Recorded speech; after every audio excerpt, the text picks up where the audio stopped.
सभापति जी, मैं यहाँ आदरणीय राष्ट्रपति जी के अभिभाषण की चर्चा में भागीदार बनने के लिए उपस्थित हुआ हूँ और मैं आदरणीय राष्ट्रपति जी के भाषण को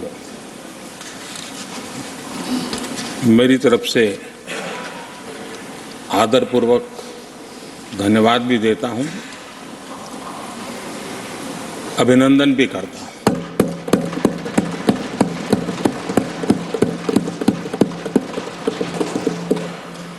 आदरणीय सभापति जी, ये 75वां गणतंत्र दिवस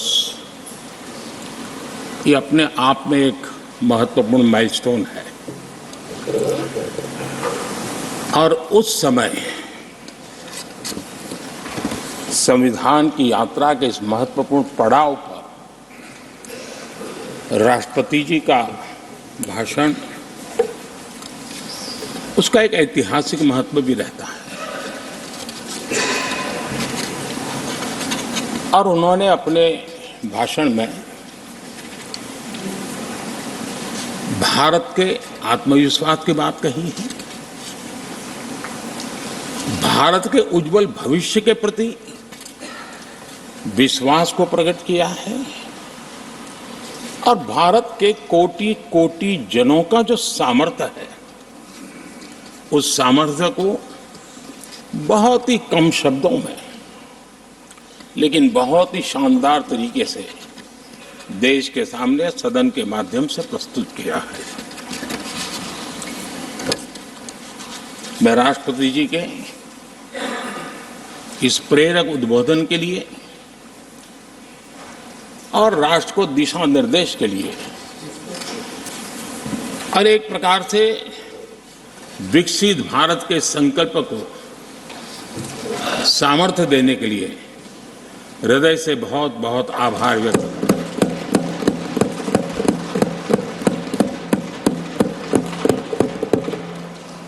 चर्चा के दरमियान अनेक मान्य सदस्यों ने अपने विचार रखे और चर्चा को समृद्ध करने का अपने अपने तरीके से प्रयास भी किया।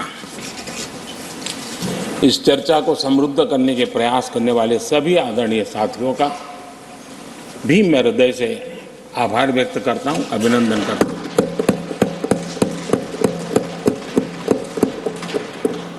कुछ साथियों के लिए आलोचना करना, कड़वी बातें करना, ये उनकी मजबूरी थी, उनके प्रति भी मैं संवेदनाएं प्रकट करता हूं।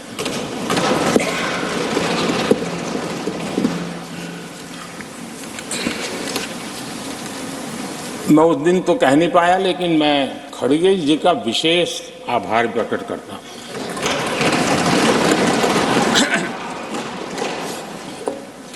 बहुत ध्यान से सुन रहा था खड़गे जी उस दिन में और ऐसा आनंद आया, ऐसा बहुत कम मिलता है। लोकसभा में तो कभी कभी मिल जाता है, लेकिन आजकल वो दूसरी ड्यूटी पर है तो मनोरंजन कम मिलता है। लेकिन लोकसभा में मनोरंजन की जो कमी हमें खल रही है, उस दिन आपने पूरी कर दी।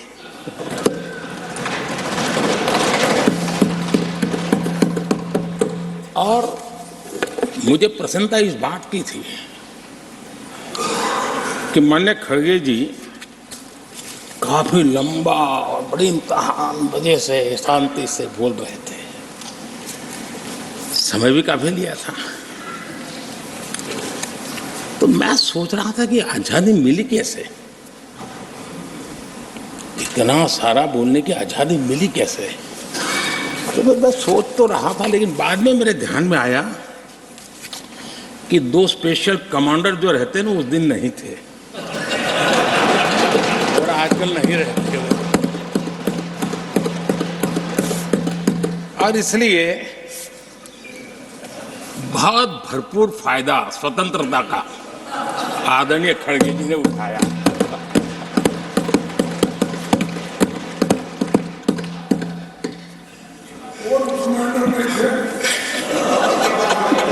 और मुझे लगता है कि उस दिन खड़गे जी ने सिनेमा का एक गाना सुना होगा, ऐसा मौका फिर कहां मिलेगा।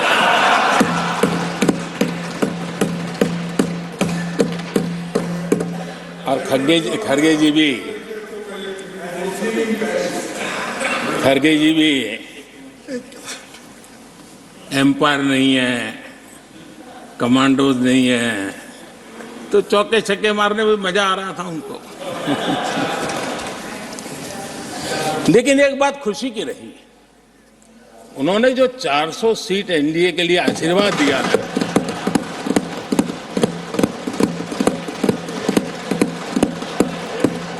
और मैं खड़गे जी के इन आशीर्वाद को, आपके आशीर्वाद मेरे सर आंखों पर, अब आपको आशीर्वाद वापिस लेना तो ले सकते हैं, क्योंकि एक कमांडो तो आ गए हैं।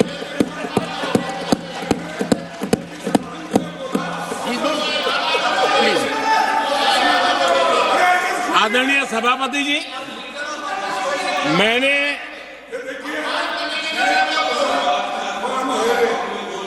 आदरणीय सभापति जी, मुझे पिछले वर्ष का वो प्रसंग बराबर याद है। उस सदन में हम बैठते थे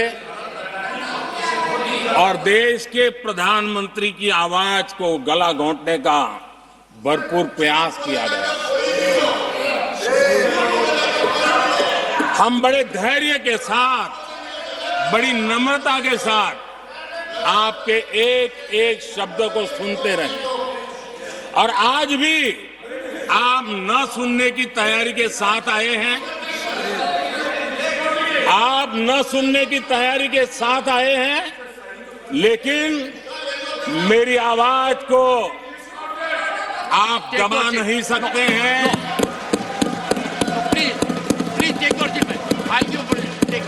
देश की जनता ने इस आवाज को ताकत दी हुई है। देश की जनता के आशीर्वाद से आवाज निकल रही है, और इसलिए आपने पिछली बार, मैं भी इस बार पूरी तैयारी के साथ आया हूं। मैंने सोचा था कि उस वक्त कि शायद आप जैसे व्यक्ति सदन में आए हैं तो मर्यादाओं का पालन करेंगे, लेकिन 1.5-2 घंटे तक क्या जुल्म किया था आप लोगों ने मुझ पर, और उसके बाद भी मैंने एक भी शब्दों की मर्यादाएं तोड़ी नहीं। आदरणीय सभापति जी, मैंने भी एक प्रार्थना की है, और प्रार्थना तो कर सकते हैं, और मैं तो करता रहता हूं। पश्चिम बंगाल से आपको जो चैलेंज आई है,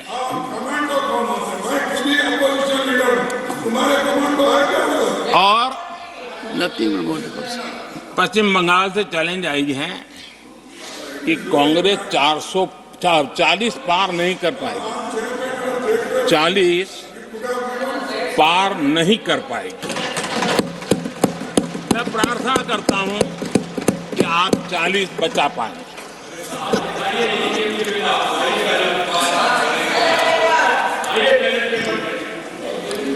आदरणीय सभापति जी, हमको बहुत सुनाया गया है, और हमने सुना है। लोकतंत्र में आपका कहने का अधिकार है, और हमारी सुनने की जिम्मेवारी है। और आज जो भी बातें हुई हैं, उसको मुझे देश के सामने रखनी चाहिए, और इसलिए मैं प्रयास करूंगा। आदरणीय सभापति जी, ये जब सुनता हूं, उधर भी सुना, इधर भी सुना, मेरा विश्वास पक्का हो गया है कि पार्टी सोच से भी आउटडेटेड हो गई है।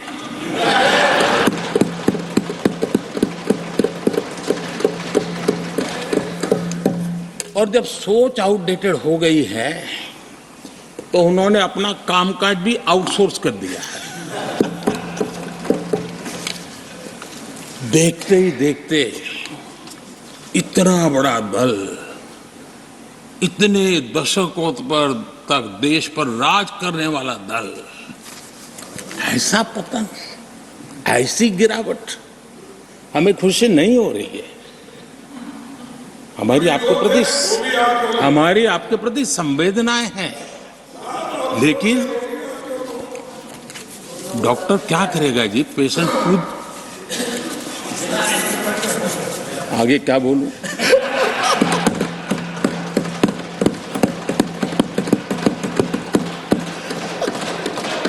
आदरणीय सभापति जी, ये बात सही है कि आज बहुत बड़ी बड़ी बातें होती हैं, सुनने की ताकत भी खो चुके हैं, लेकिन मैं तो देश के सामने बात रखने के लिए जरूर कहूंगा। जिस कांग्रेस ने सत्ता के लालच में सरेआम लोकतंत्र का गला घोंट दिया था, जिस कांग्रेस ने दर्जनों बार लोकतांत्रिक तरीके से चुन करके आई सरकारों को रातों रात भंग कर दी थी,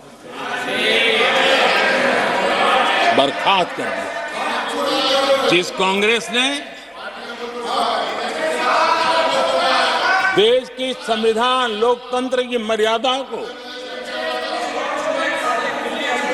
जेल के सलाखों के पीछे बंद कर दिया था, जिस कांग्रेस ने अखबारों पर ताले लगाने तक की कोशिश की, आवाज, जो कांग्रेस देश को तोड़ने के नैरेटिव घटना का नया शौक उनको पैदा हुआ, इतना तोड़ा कम नहीं है, अब उत्तर दक्षिण को तोड़ने के लिए बयान दिए जा रहे हैं।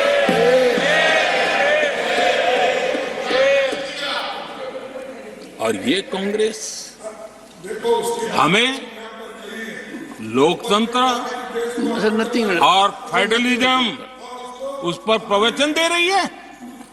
आदरणीय सभापति जी, जिस कांग्रेस ने नथिंग और भाषा के नाम पर देश को बांटने में कोई कसर नहीं छोड़ी, जिस कांग्रेस ने आतंकवाद और अलगाववाद को अपने हित में पनपने दिया, जिस कांग्रेस ने नॉर्थ ईस्ट को हिंसा, अलगाव और पिछड़ेपन में धकेल दिया, जिस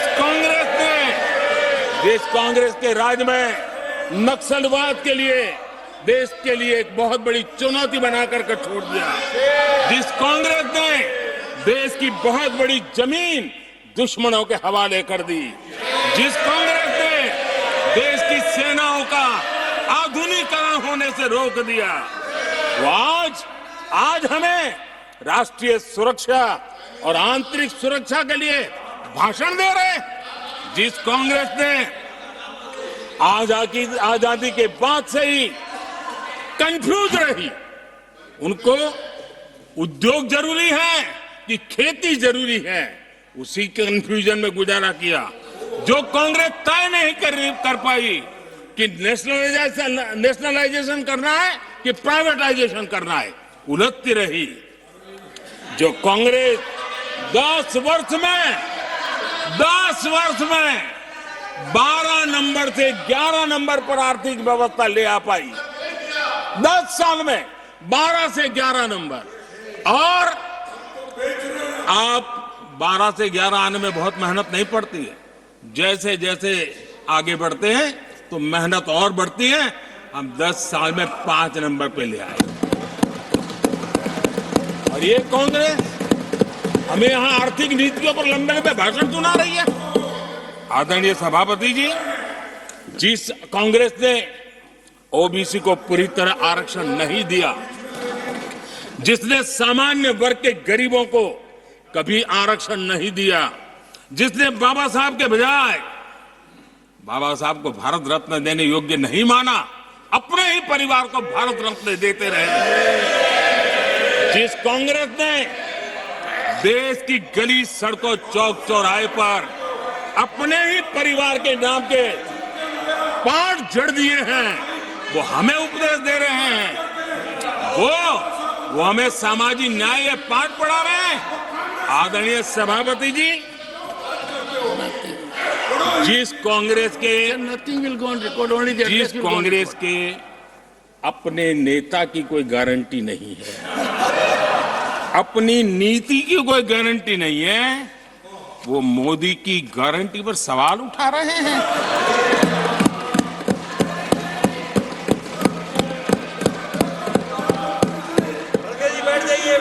आदरणीय सभापति जी, आदरणीय सभापति जी,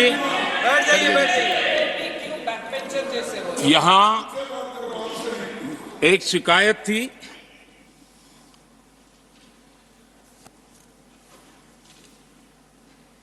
और उनको लगता है कि हम ऐसा क्यों कहते हैं, हम ऐसा क्यों देख रहे हैं। देश और दुनिया उनके 10 साल के कार्यकाल को ऐसे क्यों देखती थी? देश क्यों नाराज हो गया?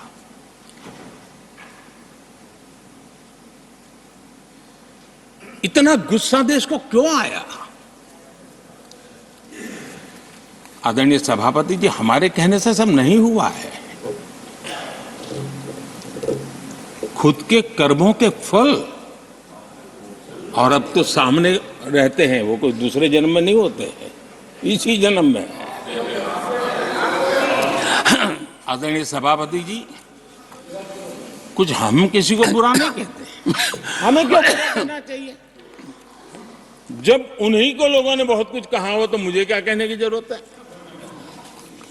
मैं एक वक्तव्य सदन के सामने रखना चाहता हूं। मैं पहला कोट पढ़ रहा हूं। सदस्यगण जानते हैं, ये कोटेशन है। सदस्यगण जानते हैं कि हमारी ग्रोथ धीमी हो गई है और फिस्कल डेफिसिट बढ़ गया है। महंगाई दर बीते 2 वर्षों से लगातार बढ़ रही है। करंट अकाउंट डेफिसिट हमारी उम्मीदों से कहीं अधिक हो चुका है। ये कोट मैंने पढ़ा।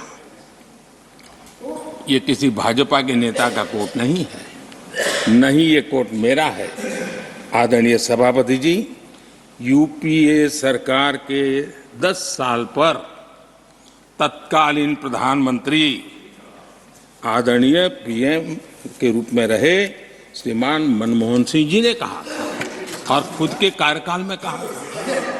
ये हालत थी, उन्होंने वर्णन किया था। आदरणीय सभापति जी, अब मैं दूसरा कोट पढ़ता हूं। मैं दूसरा कोट पढ़ता हूं। देश में व्यापक गुस्सा है। पब्लिक ऑफिस के मिसयूज को लेकर भारी गुस्सा है। इंस्टीट्यूशंस का मिसयूज कैसे होता था, ये उस समय ये भी मैंने नहीं करा, ये उस समय के प्रधानमंत्री पद पर डॉक्टर मनमोहन सिंह जी कह रहे थे। उस समय भ्रष्टाचार को लेकर पूरा देश सड़कों पर था, गली गली में आंदोलन चल रहे थे। अब मैं तीसरा कोट पढ़ूंगा।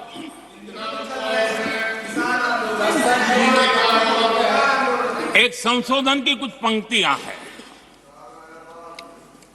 इसको भी आप सुनिए। टैक्स कलेक्शन में भ्रष्टाचार होता है, इसके लिए जीएसटी लाना चाहिए। राशन की योजना में लीकेज होती है, जिससे देश का गरीब सबसे अधिक पीड़ित है। इसको रोकने के लिए उपाय खोजने होंगे। सरकारी ठेके जैसे दिए जा रहे हैं उस पर शक होता है। ये भी तत्कालीन प्रधानमंत्री आदरणीय मनमोहन सिंह जी ने कहा था, और उसके पहले और एक प्रधानमंत्री, उन्होंने ये कहा था कि दिल्ली से 1 रुपया जाता है 15 पैसा पहुंचता है। सुधार, बीमारी का पता था, सुधार करने की तैयारी नहीं थी।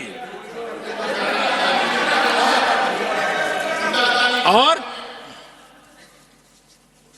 आज बातें तो बड़ी बड़ी की जा रही है। कांग्रेस के 10 साल का इतिहास देखिए। फ्रेजाइल 5 इकोनॉमी में दुनिया में कहा जाता था, मैं नहीं, दुनिया कहती फ्रेजाइल 5, पॉलिसी पैरालिसिस, ये तो उनकी पहचान बन गई थी। और हमारे 10 वर्ष टॉप 5 इकोनॉमी वाले।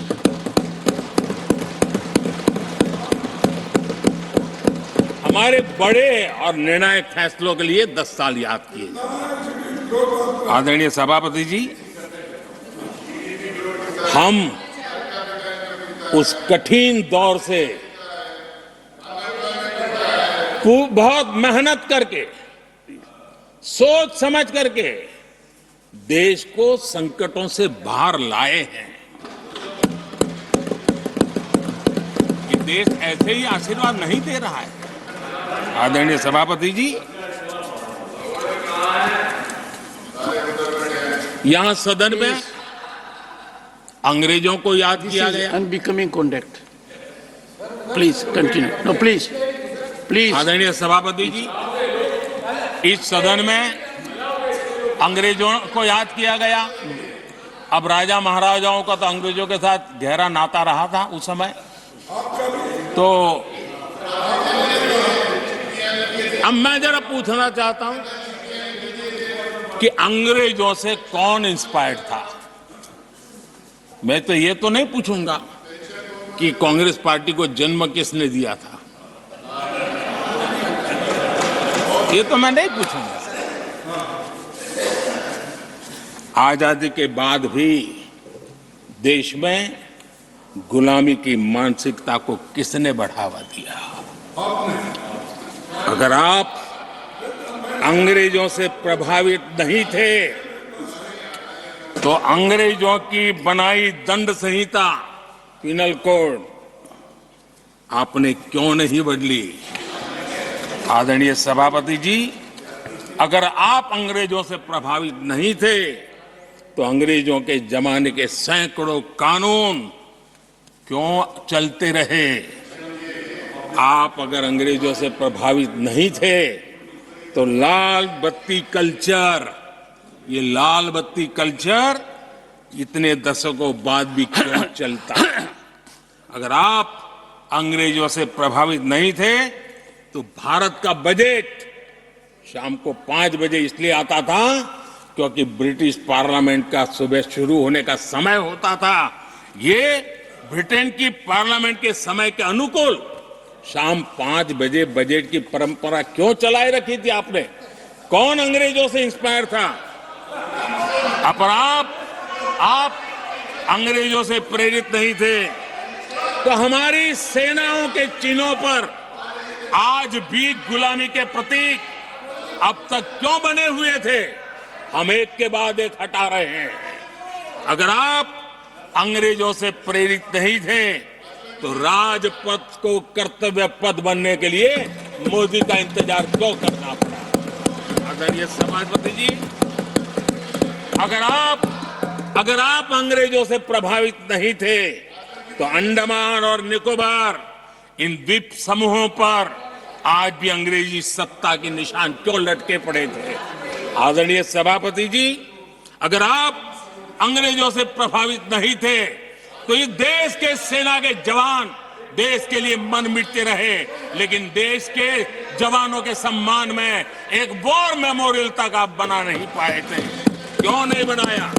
अगर आप अंग्रेजों से इंस्पायर्ड नहीं थे, प्रभावित नहीं थे, तो भारतीय भाषाओं को हीन भावना से क्यों देखा। स्थानीय भाषा में पढ़ाई के प्रति आप लोगों की बेरुखी क्यों थी? आदरणीय सभापति जी, अगर आप अंग्रेजों से प्रेरित नहीं थे तो भारत को मदर ऑफ डेमोक्रेसी बताने में आपको कौन रोकता था? आपको क्यों महसूस नहीं हुआ कि दुनिया में? आदरणीय सभापति जी, मैं सैकड़ों उदाहरण दे सकता हूं कि आप किस प्रभाव में काम करते थे और देश को सुनते ये सारी बातें याद आने वाली है। आदरणीय सभापति जी, मैं एक और उदाहरण देना चाहता हूं। कांग्रेस ने नैरेटिव फैलाया और इस नैरेटिव का परिणाम क्या हुआ कि भारत की संस्कृति और संस्कारों मानने वाले लोगों को बड़े हीन भाव से देखा जाने लगा, ढकियानों से मानने लगा गया और इस प्रकार से एक हमारे अतीत के प्रति अन्याय करने की नौबत आई है। अपनी मान्यताओं को गाली देते हैं, अपनी अच्छी परंपराओं को गाली देते हैं तो आप प्रोग्रेसिव है। इस प्रकार के नैरेटिव गढ़े जाने लगे देश में और उसका नेतृत्व कहां होता था ये दुनिया भली भांति जानती है। दूसरे देश से आयात करना, उसको गर्व का और भारत की कोई चीज है तो दूसरे दर्जे की है, ये स्टेटस बना दिया गया था। ये स्टेटस सिंबल बाहर से आया, मेड इन फॉरेन स्टेटस बना दिया था। ये लोग आज भी वोकल फॉर लोकल बोलने से बच रहे हैं। मेरे देश के गरीबों के कल्याण का काम हो रहा है। आज आत्मनिर्भर भारत की बात उनके मुंह से नहीं निकलती है। आज मेक इन इंडिया कोई बोलता है तो उनके पेट में चूहे दौड़ने लग जाते हैं। आदरणीय सभापति जी, देश ये सब देख चुका है और अब समझ भी चुका है और उसी का परिणाम आप भुगत भी रहे हैं। आदरणीय सभापति जी, राष्ट्रपति जी ने अपने अभिभाषण में विस्तार से चार सबसे बड़ी जातियों के विषय में हम सबको संबोधित किया था। युवा, नारी, गरीब और हमारे अन्नदाता। हम जानते हैं इनकी समस्याएं ज्यादातर एक समान है, उनके सपने भी एक समान है और उसके समाधान अगर करने हैं तो थोड़ा 19-20 का फर्क पड़ेगा, लेकिन इन चारों वर्गों के समाधान के रास्ते भी एक ही हैं और इसलिए उन्होंने बहुत ही उपयुक्त रूप से राष्ट्र का मार्गदर्शन किया है कि इन चार स्तंभों को मजबूत करिए, देश विकसित भारत की तरफ तेज गति से आगे बढ़ेगा।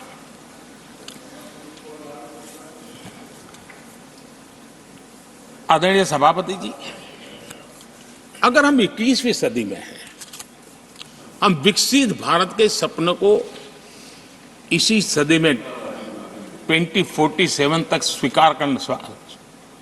सिद्ध करना चाहते हैं तो 20वीं सदी की सोच नहीं चल सकती। 20वीं सदी का स्वार्थी एजेंडा, मैं और मेरा वाला जो खेल है ना, वो 21वीं सदी में देश को समृद्ध नहीं, विकसित भारत नहीं बना सकता है। कांग्रेस इन दिनों काफी बातें हो रही जाति की, फिर से एक बार क्यों जरूरत पड़ गई उनको मैं तो नहीं जानता हूं, लेकिन अगर उनको जरूरत पड़ी है तो पहले जरा अपने गरिबान में झांके तो उनको पता चलेगा क्या किया है। दलित, पिछड़े और आदिवासी, कांग्रेस जन्मजात उनकी सबसे बड़ी विरोधी रही है।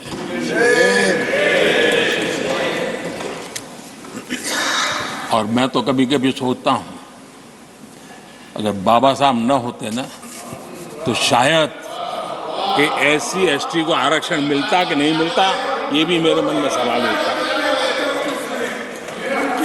आदरणीय सभापति जी, और मैं ये कह रहा हूं, इसके पीछे मेरे पास प्रमाण है। इनकी सोच आज से नहीं, उस समय से ऐसी है, मेरे पास प्रमाण। और मैं प्रमाण के सिवाय मैं यहां कहने के लिए नहीं आया। और जब बातें वहां से उठी हैं तो फिर तैयारी रखनी चाहिए उनको। मेरा परिचय तो हो चुका है, 10 साल हो गए।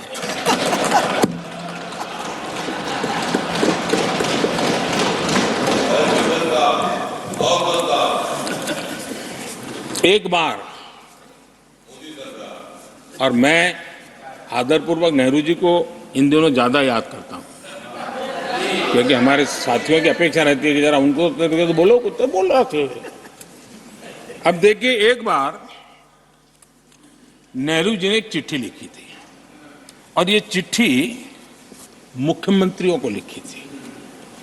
मैं उसका अनुवाद पढ़ रहा हूं।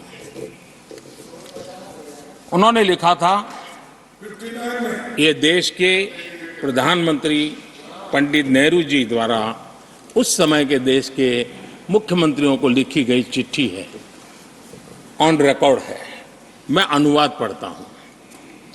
मैं किसी भी आरक्षण को पसंद नहीं करता,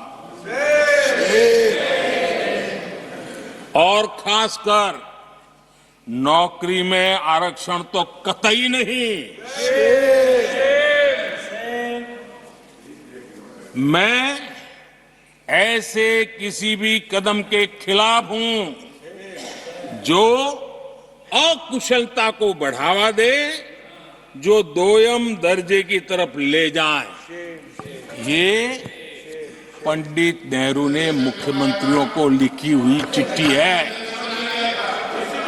और तब जाकर के मैं कहता हूं, ये जन्मजात इसके विरोधी है। नेहरू जी कहते थे, अगर एससी, एसटी, ओबीसी को नौकरियों में आरक्षण मिला तो सरकारी काम का स्तर गिर जाएगा। और आज जो आंकड़े गिनाते हैं ना कि इतने यहां है, इतने यहां है, उसका मूल यहां है, क्योंकि उस समय उन्होंने रोक दिया था, रिक्रूटमेंट ही मत करो। अगर उस समय सरकार में भर्ती हुई होती और वो प्रमोशन करते करते आगे बढ़ते तो आज यहां पर पहुंचते। सभापति जी, ये कोर्ट में पढ़ रहा हूं, आप वेरीफाई कर सकते हैं। मैं पंडित नेहरू का कोट पढ़ रहा हूं।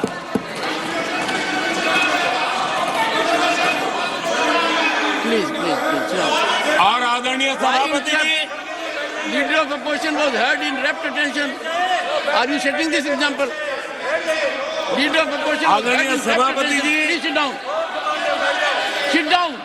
आप तो जानते हैं, नेहरू जी ने जो कहा वो कांग्रेस के लिए हमेशा से पत्थर की लकीर होता है। नेहरू जी ने कहा, मतलब पत्थर की लकीर उनके लिए। दिखावे के लिए आप कुछ भी कहें, लेकिन आपकी सोच ऐसे कई उदाहरणों से सिद्ध होती है। मैं अनगिनत उदाहरण देख सकता हूं, लेकिन मैं एक उदाहरण जरूर देना चाहता हूं, और वह उदाहरण मैं जम्मू कश्मीर का देना चाहता हूं। कांग्रेस ने जम्मू कश्मीर के एससी, एसटी, ओबीसी को 7 दशकों तक उनके अधिकारों से वंचित रखा।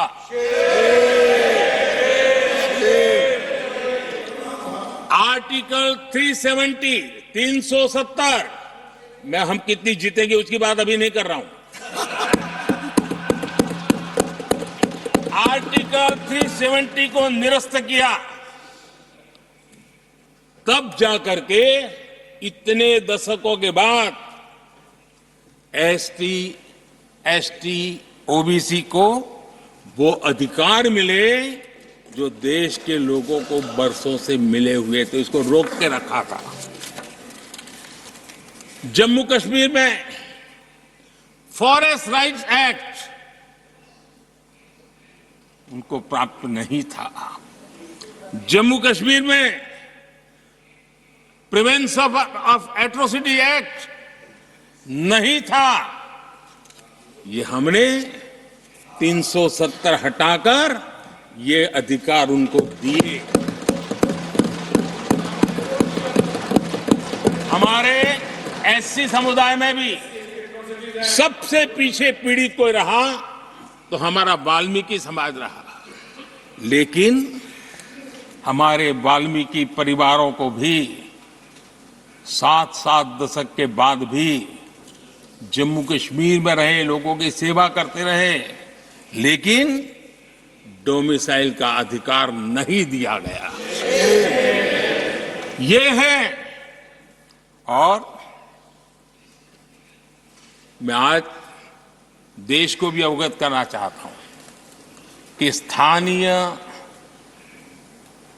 निकायों में, लोकल सेल्फ गवर्नमेंट्स में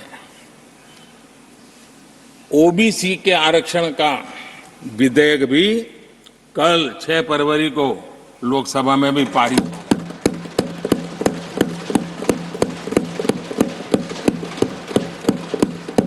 आदरणीय सभापति जी,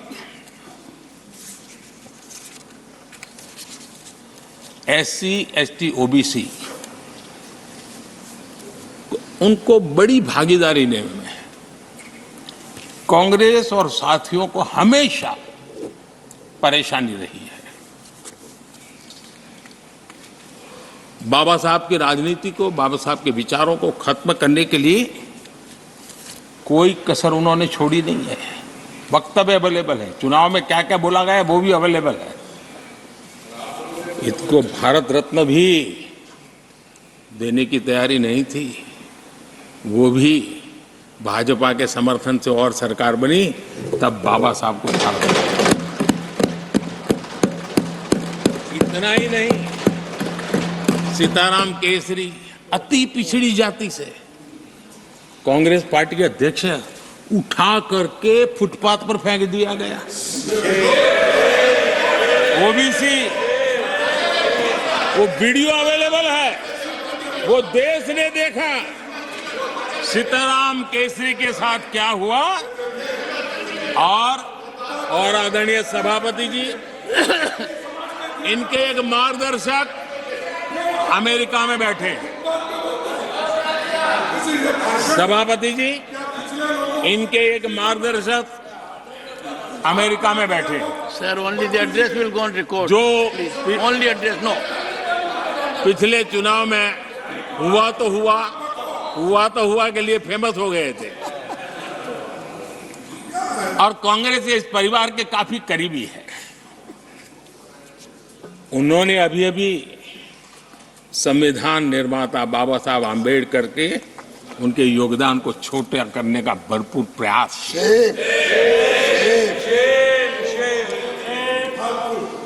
आदरणीय सभापति जी, देश में पहली बार एनडीए ने एक आदिवासी बेटी को राष्ट्रपति बनाने के लिए प्रस्ताव, उनको उम्मीदवार बनाया। आपका हमसे वैचारिक विरोध हो वो एक बात है, अगर हमसे वैचारिक विरोध होता, आपने सामने कैंडिडेट खड़ा किया होता, मैं समझ सकता था, लेकिन वैचारिक विरोध नहीं था। क्यों? क्योंकि हमारे यहां से गया हुआ व्यक्ति आपने उम्मीदवार बनाया, इसलिए वैचारिक विरोध नहीं था। आपका विरोध एक आदिवासी बेटी के लिए था, और इसलिए आपने, और ये जब सांगमा जी चुनाव लड़ रहे, वो भी एक आदिवासी दौर दी, उनके साथ भी यही किया गया था।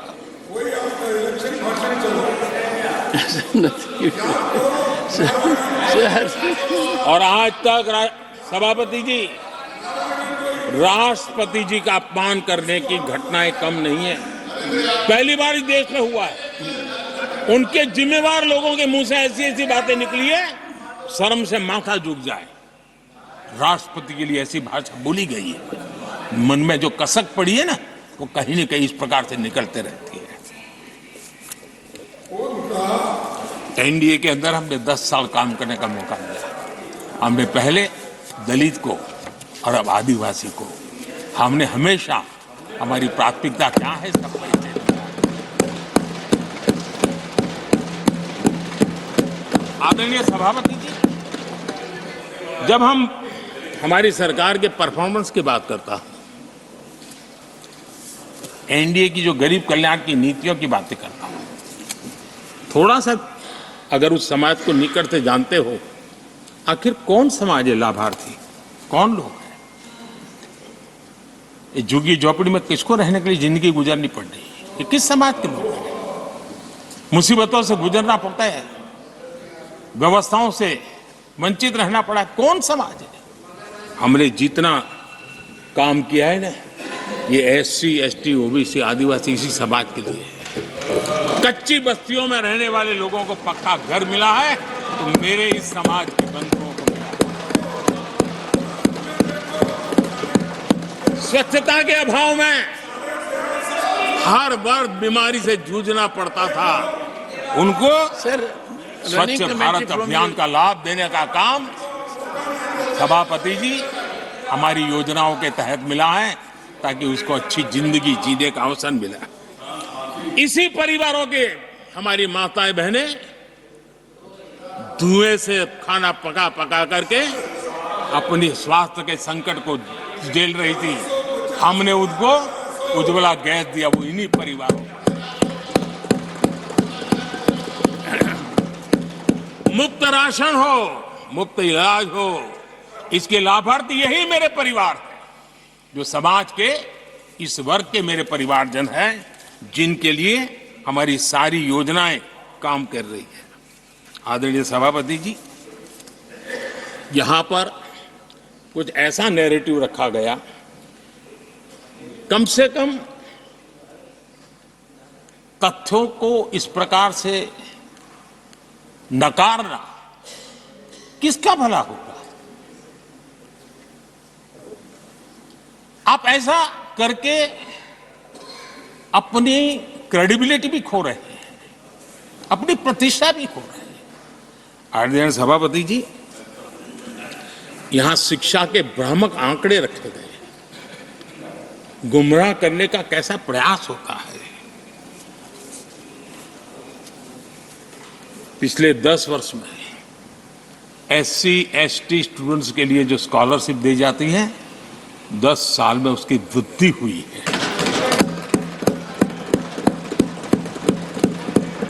इन 10 वर्षों में स्कूलों में, हायर एजुकेशन में नामांकन की संख्या भी बहुत बढ़ी है और ड्रॉप आउट बहुत तेजी से कम हुआ।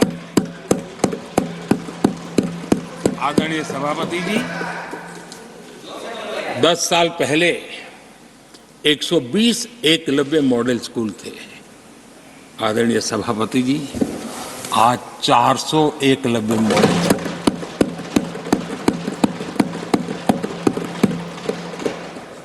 आप इन चीजों को क्यों नकारते हैं, क्यों ऐसा करते हैं, मुझे समझ नहीं आ रहा। सभापति जी, पहले एक सेंट्रल ट्राइबल यूनिवर्सिटी थी, आज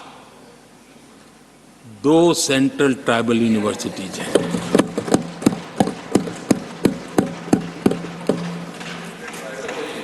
आदरणीय सभापति जी, ये भी सच्चाई है कि लंबे अरसे तक दलित, पिछड़े, आदिवासी बेटे बेटियां कॉलेजों का दरवाजा तक नहीं देख पाते थे।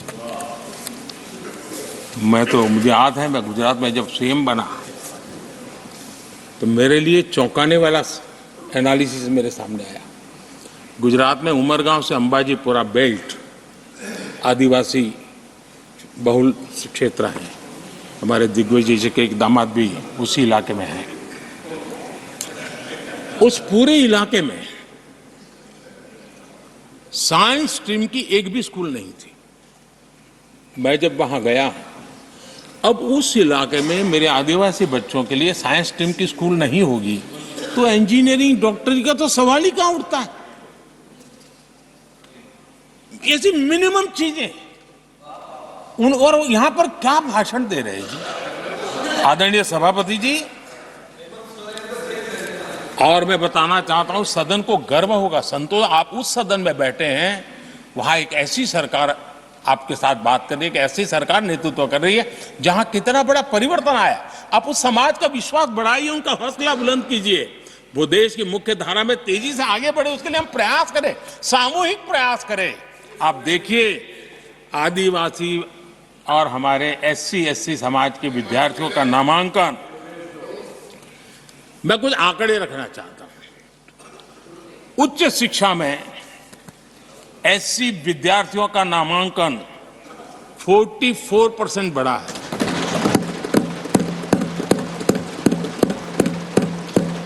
उच्च शिक्षा में एसटी विद्यार्थियों का नामांकन 65% बढ़ा है। हायर एजुकेशन में ओबीसी समाज के विद्यार्थियों का नामांकन में 45% बढ़ोतरी। और जब मेरे गरीब, दलित, पिछड़े, आदिवासी, वंचित उन परिवार के बच्चे हायर एजुकेशन में जाएंगे, डॉक्टर बनेंगे, इंजीनियर बनेंगे, उस समाज के अंदर एक नया वातावरण पैदा होगा। और उस दिशा में हमारी कोशिश यही है कि मूलभूत समस्याओं का समाधान करने के लिए थोड़ा समय लगे लेकिन मजबूती से काम करें। और इसलिए हमने एजुकेशन पर इस प्रकार से बल दे के काम किया है। कृपा करके जानकारियों का अभाव है तो कहीं हम जानकारियां दे देंगे, लेकिन ऐसे नैरेटिव मत बनाइए ताकि आपकी प्रतिष्ठा भी कम हो, आपके शब्द की ताकत खत्म हो जाए। आप पर दया आ जाती है कभी कभी।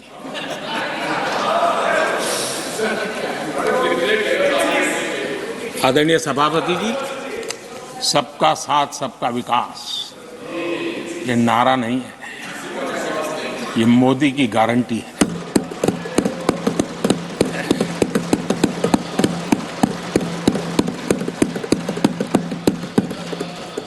और जब इतने सारे काम करते हैं, मान लीजिए किसी ने एक कविता लिख करके भेजी थी, कविता तो बड़ी लंबी है, तो उसमें एक वाक्य है, मोदी की गारंटी का दौर है, मोदी की गारंटी का दौर है, नए भारत की भोर, नए भारत की भोर, आउट ऑफ वारंटी चल रही दुकानें, आउट ऑफ वारंटी चल रही दुकानें, खोजे अपनी ठोर।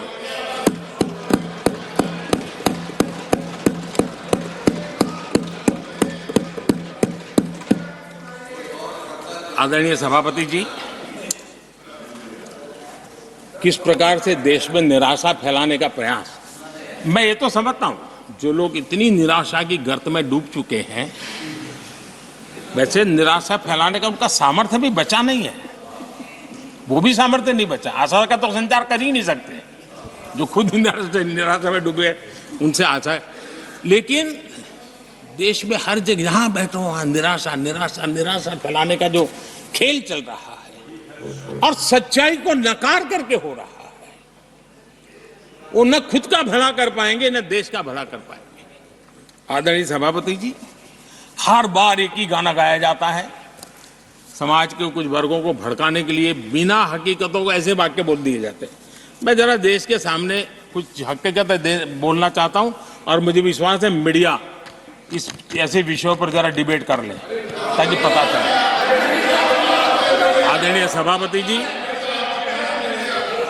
यहां पर सरकारी कंपनियों को लेकर हम पर भांति भांति के आरोप लगे, क्या क्या आरोप लगाए जा रहे हैं, सिर पैर माथा कुछ नहीं बस लगाते चलो।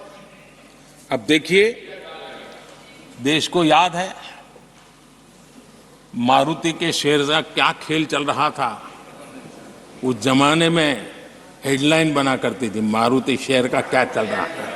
मैं उसकी गहराई में नहीं जाना चाहता, वरना उनको वहां तक पानी पहुंचेगा कि शायद यहाँ पर करंट लग जाएगा, इसलिए मैं वहां तक जाना नहीं चाहता। आदरणीय सभापति जी, आदरणीय सभापति जी, देश को जानना जरूरी है। आदरणीय सभापति जी, मैं तो आजाद भारत में पैदा हुआ हूं, मेरे विचार भी आजाद हैं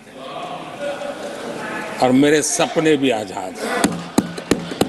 जो गुलामी की मानसिकता को जीने वाले हैं, उसके बाद और कोई चीजें नहीं है, वही पुराने कागज लेकर के घूमते रहते हैं। आदरणीय सभापति जी, कांग्रेस ने कहा कि हमने पीएसयू बेच दिए, पीएसयू डुबो दिए, बाती बाती की बातें यहां सुन और वरिष्ठ लोगों के मुंह से सुन रहा था। याद कीजिए, बीएसएनएल, एमटीएनएल को बर्बाद करने वाले कौन थे? वो कौन सा कालखंड था जब बीएसएनएल, एमटीएनएल बर्बाद हो चुके?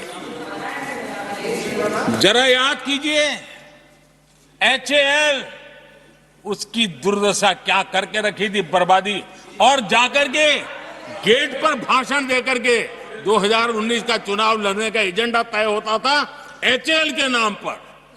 जिन्होंने एचएएल को तबाह कर दिया था, वो एचएएल के गेट पर जाकर के भाषण झाड़ रहे थे।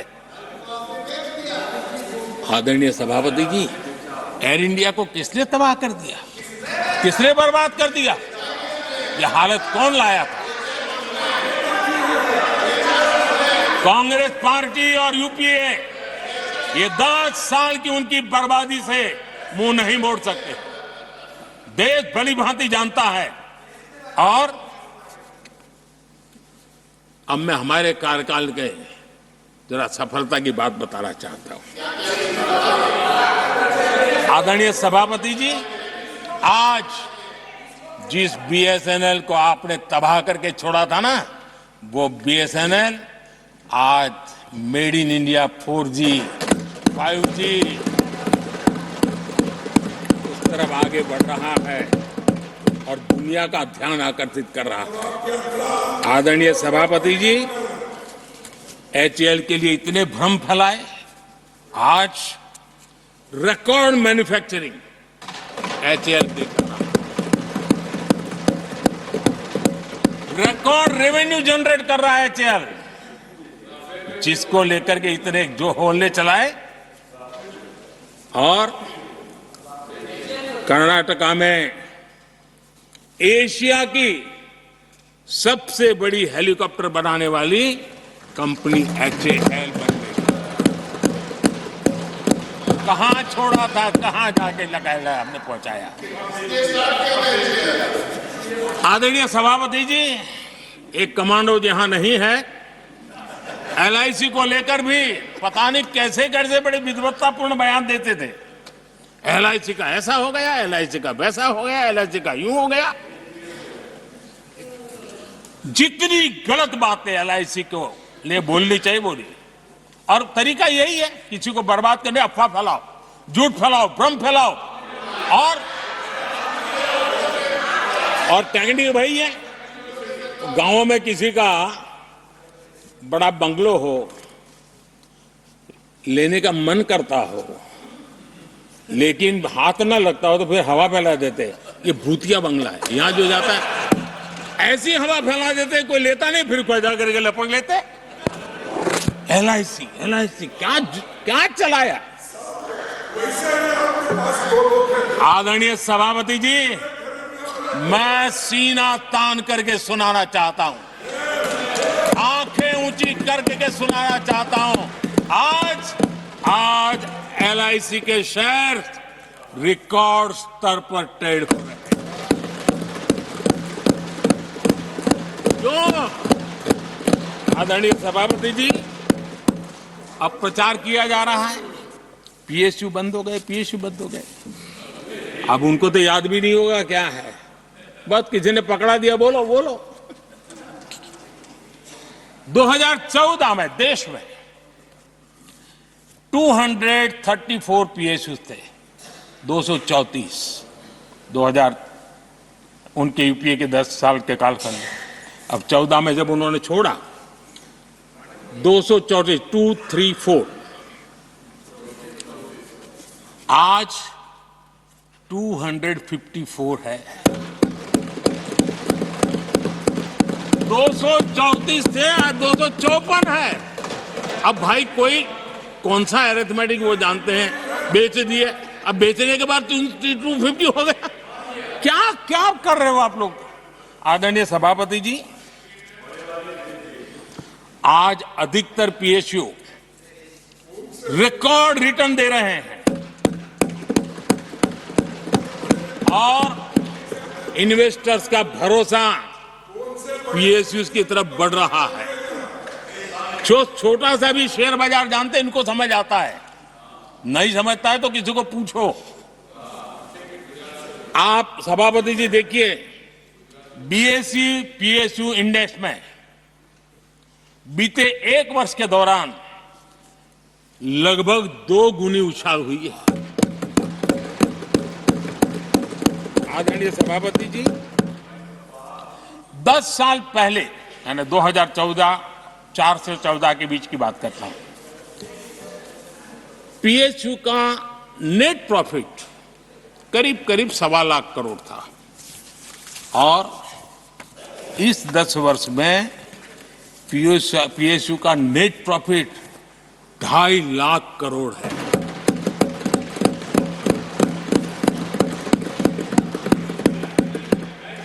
दस वर्ष में, हमारे 10 वर्ष में पीएसयू की नेट वर्थ 9.5 लाख करोड़ से बढ़कर के 17 लाख करोड़ हो गई है।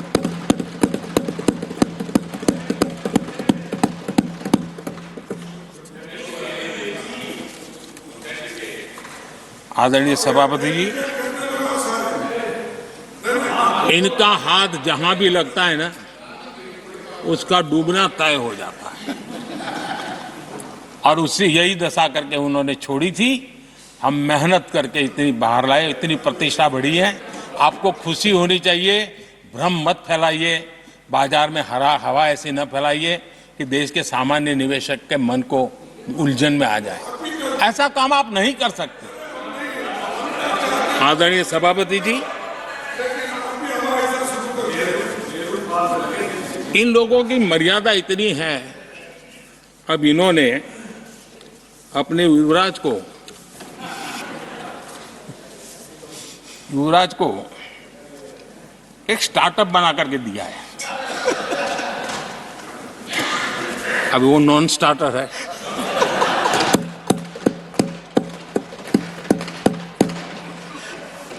न तो वो लिफ्ट हो रहा है, न वो लॉन्च हो रहा है।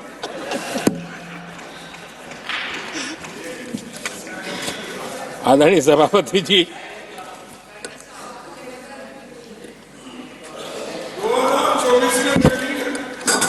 आप पिछली बार भी इतनी शांति से रहे हो तो कितना मजा आता।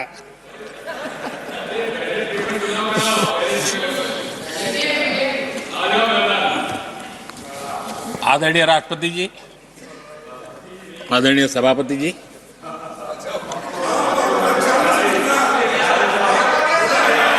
बधाई हो, बधाई हो, बधाई हो, सबको बधाई हो।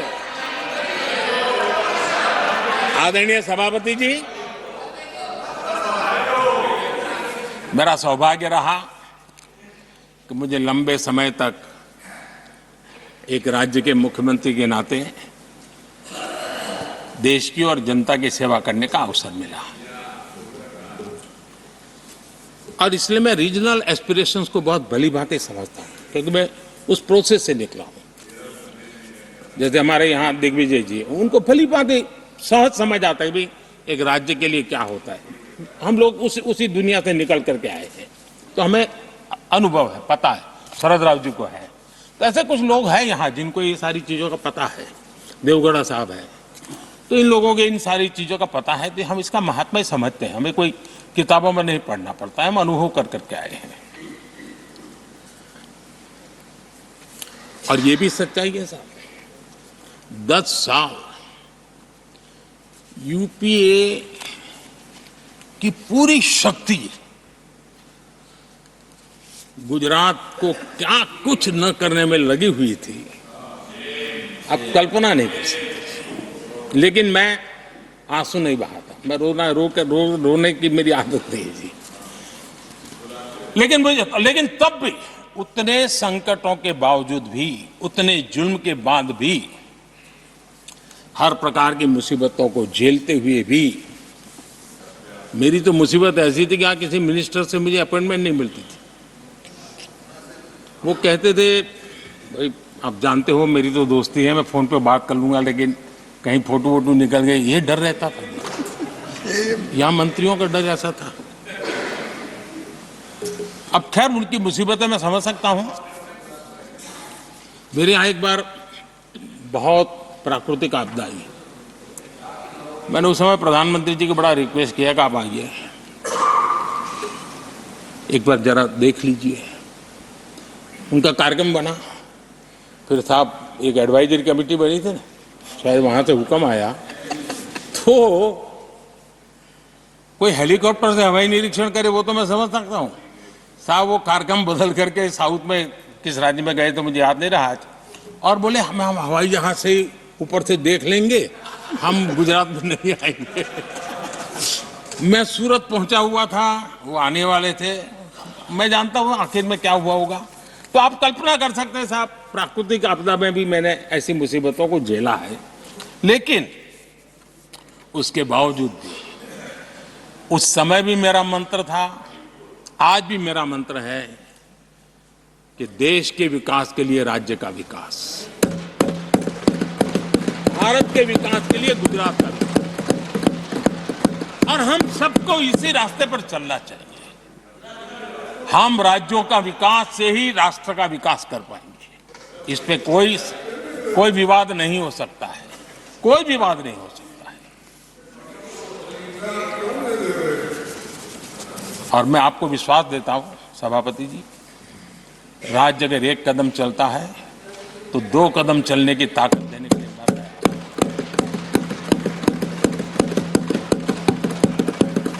कोऑपरेटिव फेडरलिज्म क्या होता है, और मैंने तो हमेशा कहा कॉम्पिटिटिव कोऑपरेटिव फेडरलिज्म। आज देश को जरूरत है कॉम्पिटिटिव कोऑपरेटिव फेडरलिज्म। हमारे राज्यों के बीच में तंदुरुस्त स्पर्धा हो ताकि हम तेजी से देश में आगे बढ़े। एक सकारात्मक सोच के साथ हमको चलने की जरूरत है। और मैं ये राज्य में था तब भी इसी विचारों को लेकर के काम करता था, इसलिए चुपचाप सहता भी था। आदरणीय सभापति जी, कोविड एक उदाहरण है। इतना बड़ा संकट आया दुनिया का, ऐसे संकट के समय राज्य के मुख्यमंत्रियों के साथ 20 बैठकें की उस कालखंड में, एक एक बात का विचार विमर्श करके साथ लेकर के, और सभी राज्यों का सहयोग, एक टीम बन करके केंद्र और राज्य ने काम किया। दुनिया जिस मुसीबत को झेल नहीं पाई, हम सब ने मिल करके, किसी एक को क्रेडिट मैं कभी नहीं दूंगा, सब ने मिल करके इस देश को बचाने के लिए जो हो सकता है, राज्यों को भी उसकी क्रेडिट लेने का पूरा अधिकार है।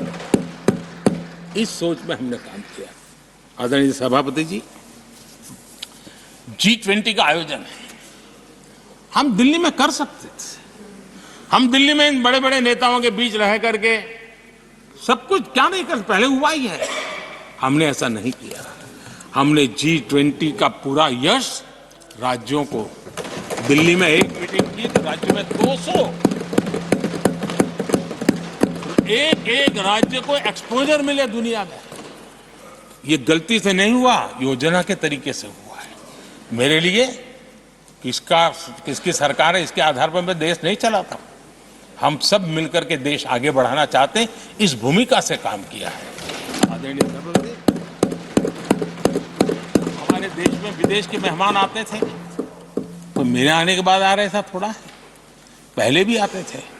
आज विदेशी मेहमान आते हैं तो मेरा आग्रह रहता है कि आपको एक दिन किसी राज्य में जाना चाहिए। मैं उनको लेते के जाता हूं राज्यों में, ताकि उनको पता चले कि मेरा देश यानी दिल्ली नहीं है, मेरा देश चेन्नई में भी है, मेरा देश बेंगलुरु में भी है, मेरा देश हैदराबाद में भी है, मेरा देश पुरी में भी है, भुवनेश्वर में भी है, मेरा देश कलकत्ता में भी है, मेरा देश गुवाहाटी में भी है। पूरे दुनिया को मेरे देश के हर कोने का एक्सपोजर मिले, इसके लिए हम कोशिश करते हैं। वहां की सरकार का सहयोग असहयोग इसके तराजू पर नहीं तोलते हैं। एक ईमानदारी से इस देश के भविष्य के लिए पूरे विश्व मेरे भारत को जाने, इसके लिए हम इस प्रयास करते हैं। और मैं अभी भी 26 जनवरी को इतना बड़ा काम रहता है, सबको मालूम है। उसके बाद भी मैं 25 तारीख को फ्रांस के राष्ट्रपति को राजस्थान की गलियों में घुमा रहा था। दुनिया को पता चले कि मेरा राजस्थान ऐसा।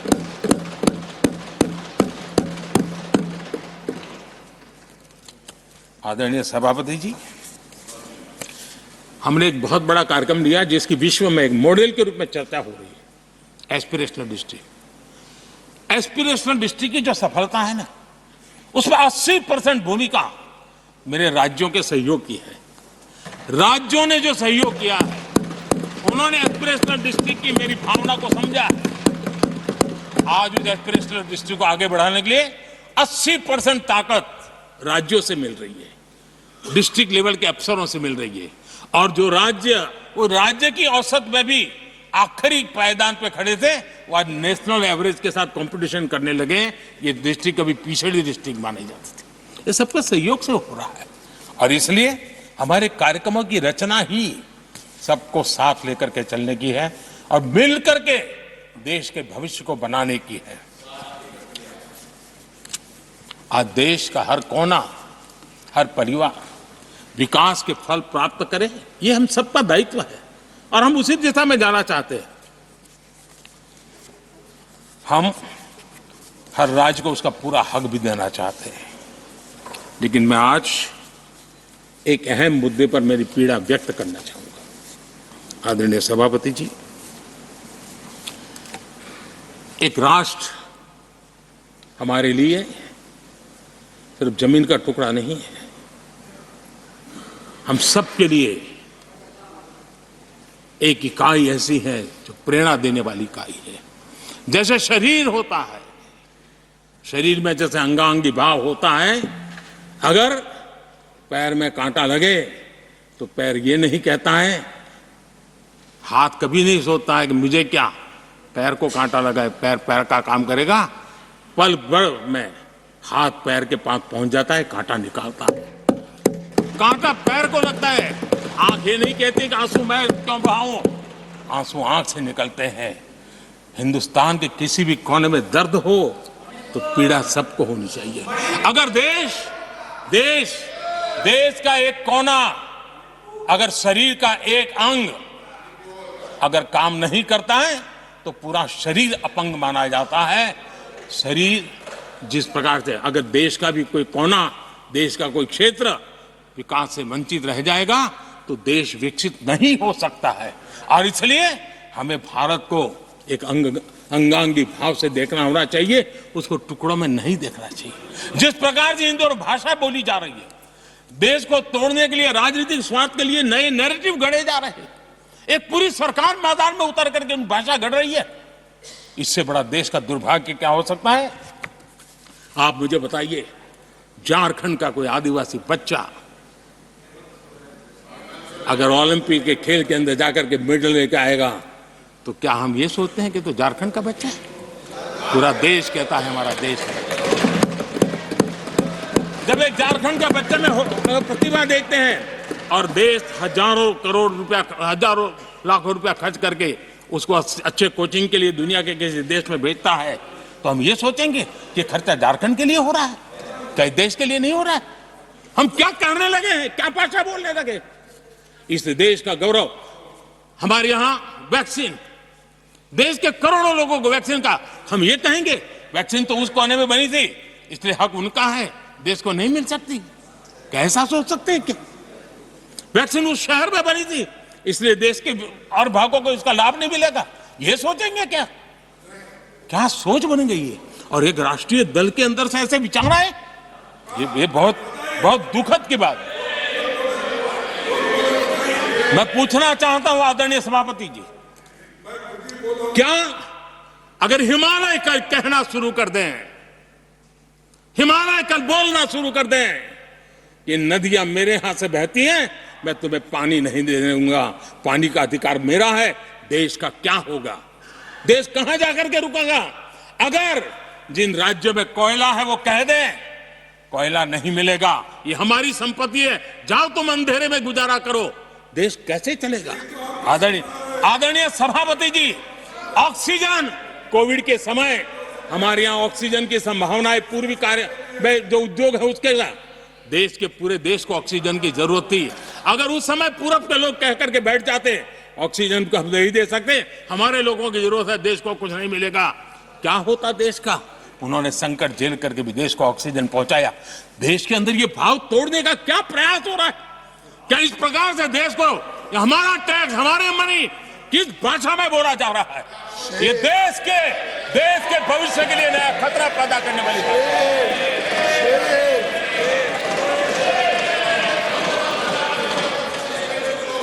देश को तोड़ने के लिए नए नए नैरेटिव खोजना बंद कर दीजिए।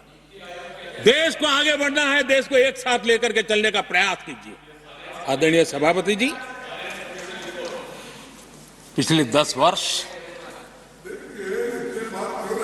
नीति और निर्माण के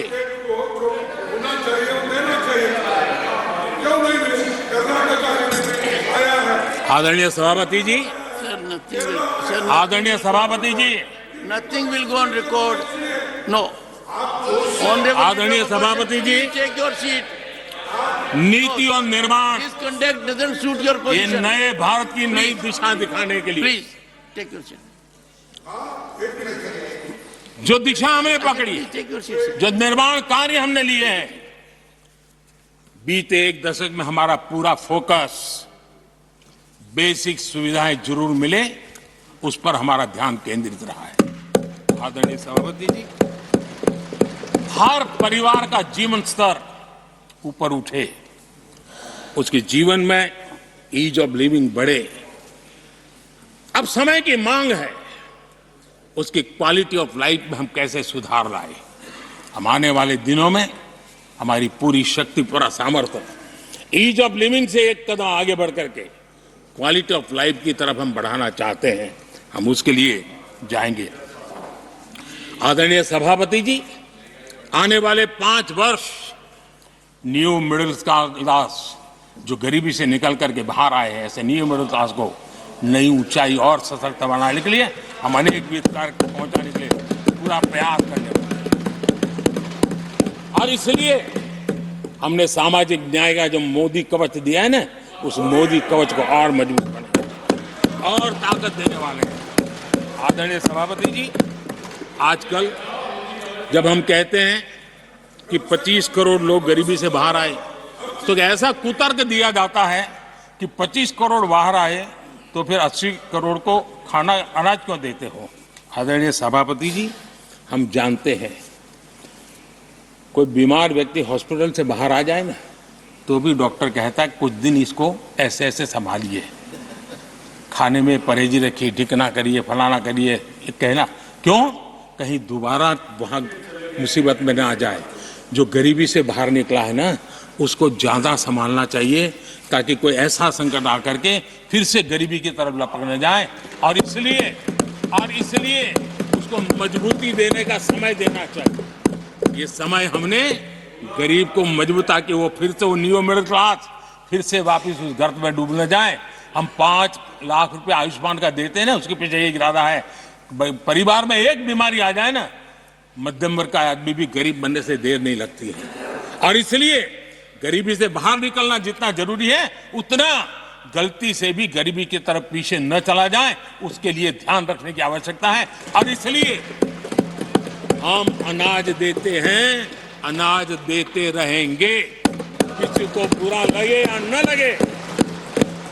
25 करोड़ गरीबी से बाहर निकले हैं, न्यू मिडिल क्लास हुए हैं, लेकिन मुझे समझ है, मैं उस दुनिया जीत करके आया हूं, उनको जरूरत ज्यादा है। और इसलिए हमारी ये योजना जारी रहेगी। आदरणीय सभापति जी,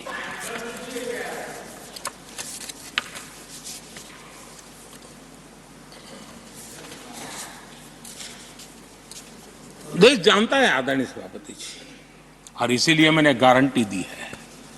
मेरी गारंटी है,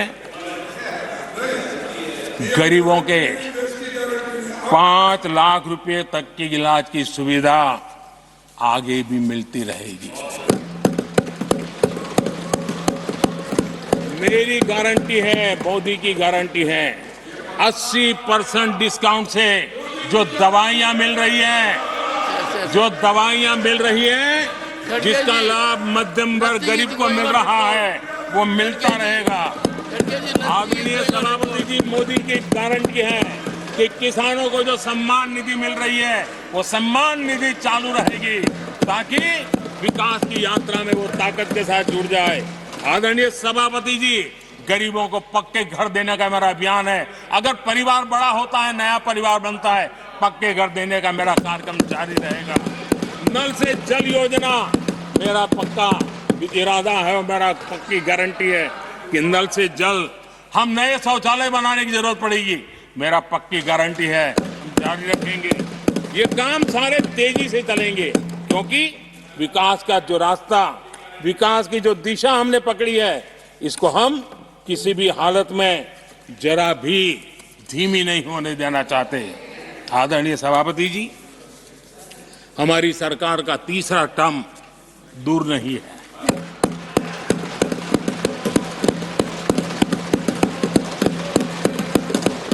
कुछ लोग इसे मोदी 3.0 कहते हैं।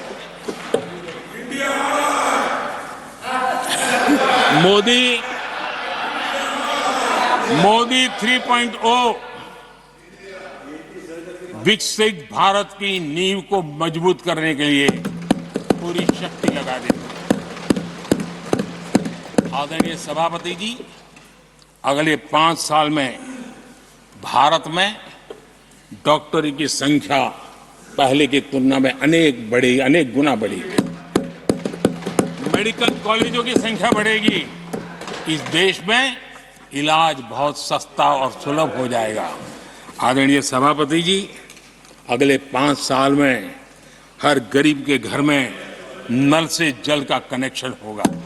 आदरणीय सभापति जी, आने वाले 5 साल में उन गरीब को पीएम आवास जो देने हैं, एक भी वंचित नहीं रहे, इसका पक्का ख्याल रखा जाएगा।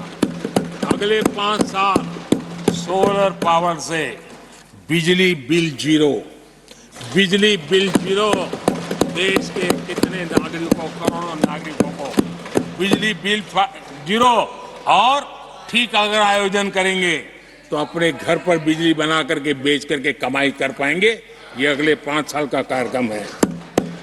आदरणीय सभापति जी, अगले 5 साल देश में पाइप से गैस के कनेक्शन पूरे देश में नेटवर्क बनाने का भरपूर प्रयास किया जाएगा। सभापति जी, आने वाले 5 साल हमारी युवा शक्ति का दम पूरी दुनिया देखेगी। आप देखना आदरणीय सभापति जी, हमारे युवा स्टार्टअप्स, युवाओं के यूनिकॉर्न, इसकी संख्या लाखों में होने वाली है। और इतना ही नहीं, टियर 2, टियर 3 सिटी नए स्टार्टअप से उसकी एक नई पहचान के साथ उभरने वाला है। ये मैं 5 साल का चित्र मेरे सामने देख रहा हूं। आदरणीय सभापति जी, रिसर्च फंडिंग, उसकी वृद्धि का प्रभाव आप देखना। पिछले 7 दशक में जितने पेटेंट नहीं हुए हैं, उतने रिकॉर्ड पेटेंट फाइल होने का दिन आने वाले 5 साल में मैं देख रहा हूं। आदरणीय सभापति जी, आज मेरे मध्यम वर्ग के लाखों बच्चे विदेशों में पढ़ने के लिए चले जाते हैं। मैं वो स्थिति लाना चाहता हूं कि मेरे बच्चों के लाखों रुपए बच जाएं, मेरे देश के मध्यम वर्ग के सपने पूरे हो, बेस्ट यूनिवर्सिटी मेरे देश में हो, उच्चतम शिक्षा उनको मेरे देश में मिले और मेरे बच्चों का, उनके परिवार का पैसा बचे। इसलिए मैं कहना, आदरणीय सभापति जी, आने वाले 5 साल आप देख रहा, कोई भी इंटरनेशनल खेल की कंपटीशन ऐसी नहीं होगी जिसमें भारत का झंडे हर जगह बनना था। मैं देखने वाला हूं 5 साल खेल जगत के अंदर दुनिया में भारत के युवा की शक्ति की पहचान देने। आदरणीय सभापति जी, आने वाले 5 साल में भारत का पब्लिक ट्रांसपोर्ट पूरी तरह ट्रांसफॉर्म होने वाला है।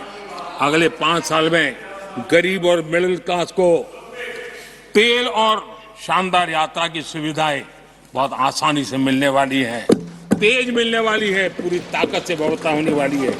अगले 5 साल में देश बुलेट ट्रेन भी देखेगा और देश वंदे भारत ट्रेन का विस्तार भी देखेगा।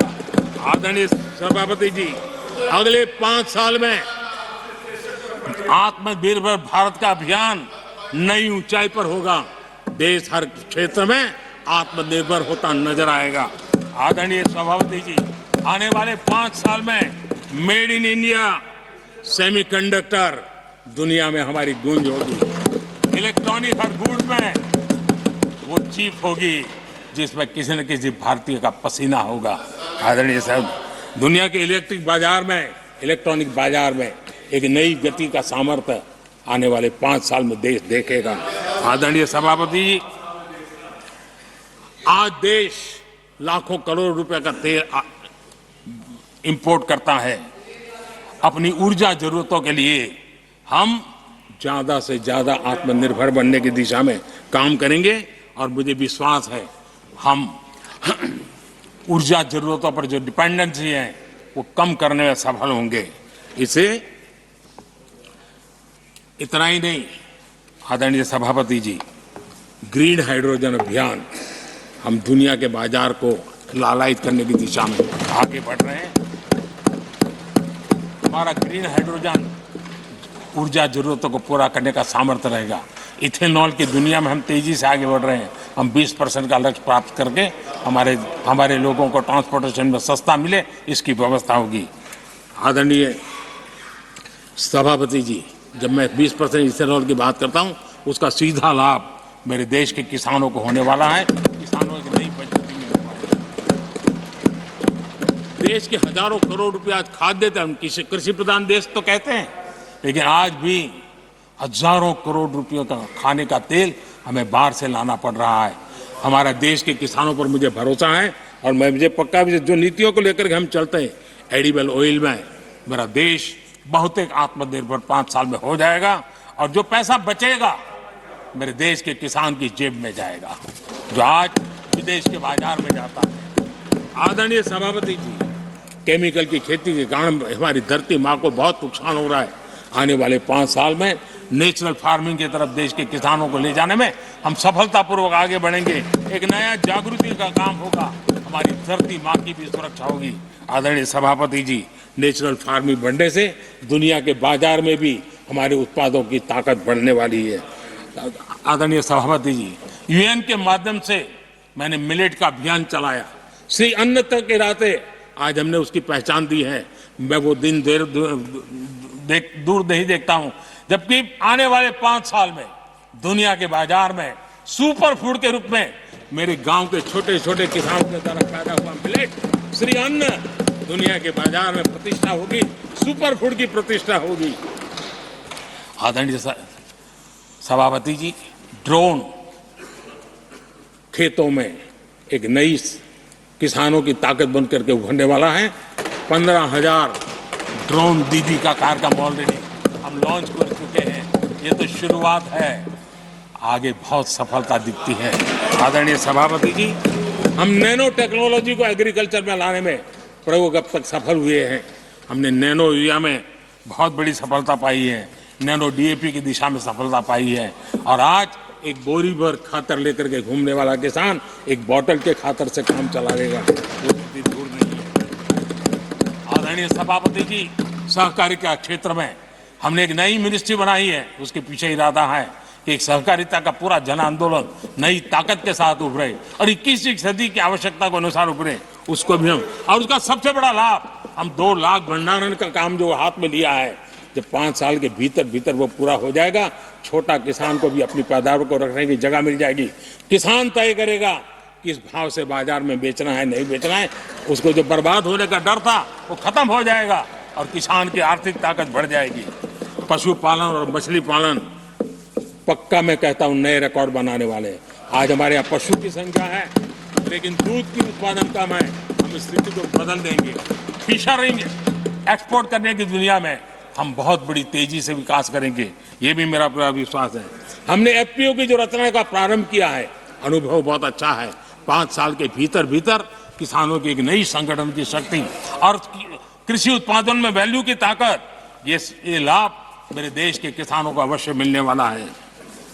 आदरणीय सभापति जी, G20 की सफलता ने साफ कर दिया है और दुनिया में कोविड के बाद जो खुलापन आया उस खुलापन का सबसे बड़ा लाभ हमने देखा है कि विश्व का ध्यान भारत की तरफ गया है और इसलिए एक बहुत बड़ा क्षेत्र टूरिज्म आने वाले दिनों में होने वाला है और जो सबसे ज्यादा रोजगार देने वाला है। आज विश्व के कई देश है जिसकी पूरी इकोनॉमी टूरिज्म पर निर्भर है। भारत में भी बहुत से राज्य ऐसे बन सकते हैं जो उनकी पूरी इकोनॉमी का सबसे बड़ा हिस्सा टूरिज्म होगा और वो दिन दूर नहीं है जिन नीतियों को लेकर के हम चल रहे हैं। भारत एक बहुत बड़ा टूरिस्ट डेस्टिनेशन बनने वाला है। आदरणीय सभापति जी, जिसका हिसाब किताब पहले बहुत कम हुआ करता था, जिसकी बातें सुन करके हमारी मजाक उड़ाई जाती थी, जब मैं डिजिटल इंडिया की चर्चा करता था, जब मैं फिनटेक की चर्चा करता था, तब मैं जरा आउट ऑफ बॉक्स के बातें कर रहा हूं ऐसा लोगों को लगता था। आउटडेटेड सोच वालों के लिए सामर्थ्य का अभाव था। लेकिन मैं पूरा विश्वास से कहता हूं आदरणीय सभापति जी, आने वाले 5 वर्ष डिजिटल इकोनॉमी की दुनिया में भारत का डंका बजने वाला है। भारत एक नई शक्ति है और डिजिटल व्यवस्थाएं भारत के सामर्थ्य को बढ़ाने वाली है। विश्व मानता है कि एआई का सबसे ज्यादा उपयोग कोई करने का सामर्थ्य किसी देश में होगा तो हिंदुस्तान में होगा। लेटेस्ट से लेटेस्ट टेक्नोलॉजी का उपयोग मेरा देश करेगा। आदरणीय सभापति जी, स्पेस की दुनिया में भारत का नाम रोशन हो रहा है। हमारे वैज्ञानिकों का पराक्रम नजर आने वाला और आने वाले 5 साल का जो कार्यक्रम है ना, मैं आज उसको शब्दों में बयान नहीं करना चाहता हूं, लेकिन विश्व को अचंभित करने की दिशा में हमारे वैज्ञानिक स्पेस की दुनिया में भारत को ले जाएंगे, ये मेरा पक्का विश्वास है। आदरणीय सभापति, ग्रास रूट लेवल की इकोनॉमी में बहुत बड़ा बदलाव, 10 करोड़ स्वयं सहायता जूथों में हमारी माताएं बहनें जुड़ी हो और 3 करोड़ हमारी लखपति दीदी, ये अपने आप में हमारे बेटियों के उत्कर्ष की गाथा लिखते हैं।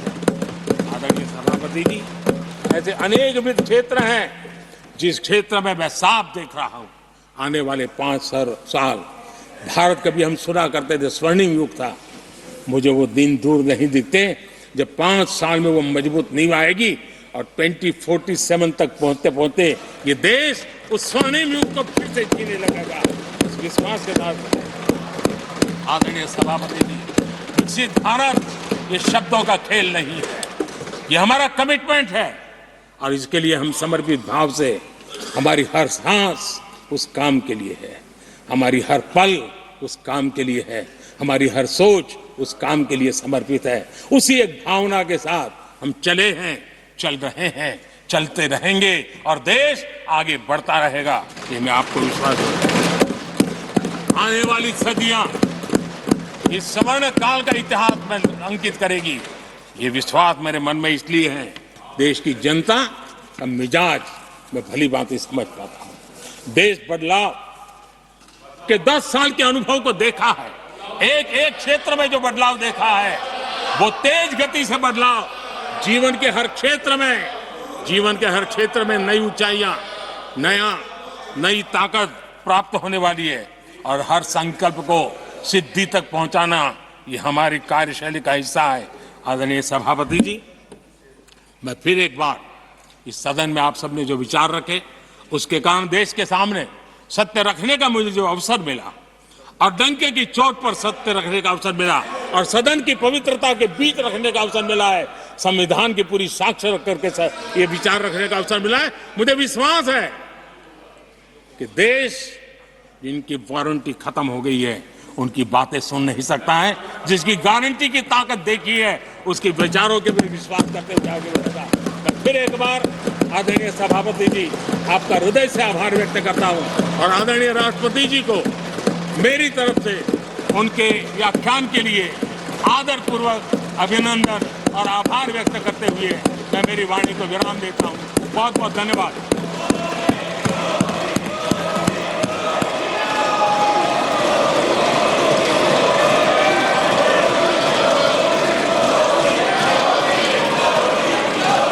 I shall now